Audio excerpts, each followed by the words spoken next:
স্নান করতে নেমে জলে ডুবে মৃত্যু হলো এক ব্যক্তির।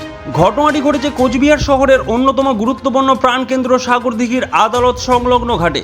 প্রত্যক্ষদর্শী রোহিত প্রামাণিক জানান, মৃত ব্যক্তি সাইকেল নিয়ে ঘাটে এসেছিলেন।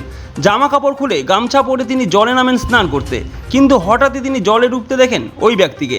রোহিতবাবু নিজে সাঁতার জানেন না, তাই তার পক্ষে বাঁচাতে যাওয়া এক প্রকার অসম্ভব ছিল। যতক্ষণে সাঁতার জানা লোক এসে তাকে উদ্ধার করে, ততক্ষণে তার মৃত্যু হয়েছে বলে স্থানীয় সূত্রে জানানো হয়েছে। পৌঁছেছে কোচবিহার কোতোয়ালি থানার পুলিশ। মৃত ব্যক্তির পরিচয় এখনও পর্যন্ত জানা যায়নি। বলা বাহুল্য, হেরিটেজ ঘোষণা হওয়ার পরে কোচবিহার সাগরদিঘিতে স্নান সহ জামা কাপড় কাচা এবং অন্যান্য নিত্য প্রয়োজনীয় কাজকর্ম করা সম্পূর্ণ নিষিদ্ধ করেছে কোচবিহার মহকুমা প্রশাসন। সেই নিষেধাজ্ঞাকে উল্লঙ্ঘন করে বারংবারই দেখা যাচ্ছে বেশ কিছু মানুষ সাগরদিঘিতে স্নান করতে আসেন। সেক্ষেত্রে এই ঘটনার দায়ভার প্রশাসন নেবে কিনা তা নিয়ে রয়েছে যথেষ্ট সন্দেহ। ঘটনায় শোকের ছায়া এলাকায়।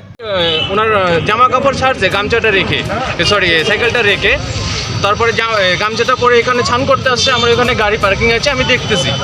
তারপরে লাস্ট সিটে যে আছে ওইখানে গিয়ে উনি জলের তলে ডুবিয়ে যায়। ডুবিয়ে যাওয়ার পরে তারা উঠতে পারছে না। তারপরে এদিকে তো আমি সাঁতার জানি না, এদিকে ওদিকে লোকের টাকাটাকি করছি, তাকে করে লোকজন আসে তোলার পরে উনি মৃত অবস্থায় ওনাকে পানি থেকে জলে থেকে উদ্ধার করা হয়। মানে উনি কি স্নান করতে নামছিলেন? আপনি দেখতে পেলেন? স্নান করতে নাম কি দেখলেন? উনি জামা কাপড় নিজে ওখানে ছেড়ে স্নান করতে নামছিল।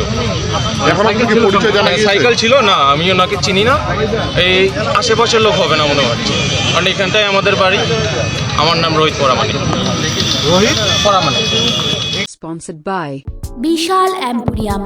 যুগ বদলেছে জীবনের ধারা। তাই নিজের ঘরকে শৌখিনতায় মুড়ে ফেলতে চলে আসুন।